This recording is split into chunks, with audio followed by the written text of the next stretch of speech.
Hey everybody, my name is Brian. 1, 2, 3. Hi everybody, my name is Braun and I'm with FF-170. Today I'm going to show you how to get familiar and comfortable with your machine. So when you get your machine, inside the box there's going to be a strap, shoulder strap. You're going to have an instruction booklet. You're going to have some of these. These are brushes. Those are replacement parts. Probably not going to need those for at least 6 to 8 months depending on use. And then obviously you have your machine. So inside your machine, we're going to kind of go over a couple different things on the machine, go over how it works and things to look out for. But inside your machine, there are 2 hoses that come in, and it basically creates a pressurized chamber.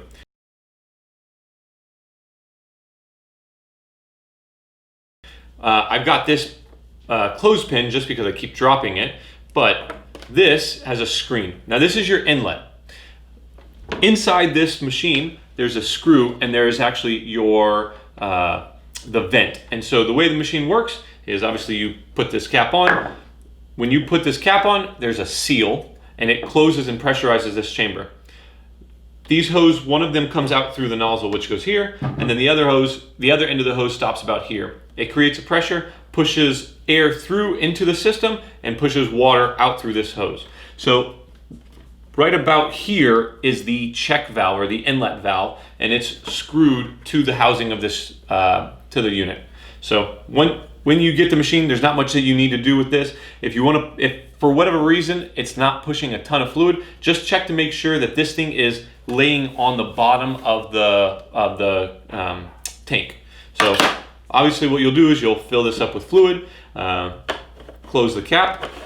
When you close the cap, you don't have to close it too tight. Just make sure that it's tight enough so that it is sealed so that it keeps pressure inside.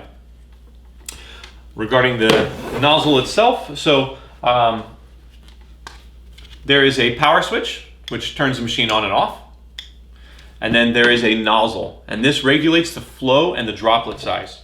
So on the nozzle, and I'm going to show a closer picture, there are 2 different dials. The bottom dial and the upper dial. Basically what this does is it helps to lock the machine in place. So if you're using it every day, you'll open it up and then you can lock it in place. And I'm going to show you. So if I lock this bottom ring, this top piece can't close or open, so it's stuck in place.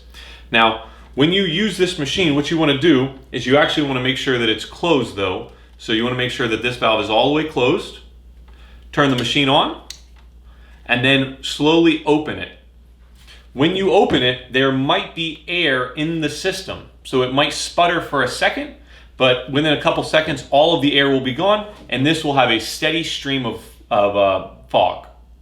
When you get ready to turn the machine off, you're going to close this all the way back up, turn the machine off, and then the reason you want to do that is if you leave this open and say there's water in the hose, when you set it down, water will just drip out of this all over the floor and whatnot. So one other thing on the machine, so inside this right here is the actual blower, that's the motor, and you'll see these little foam pads. So these foam pads basically look exactly like this. These are glued to the machine, and those are meant to block any large particle, any hair, any dirt, anything large. So those are not something that is just for shipping, those are permanently installed. Other than that, these machines are pretty simple. If you have any questions, give us a call, shoot us an email, message us on our website, Facebook, anywhere you message us, we'll get back to you as soon as possible. Thanks.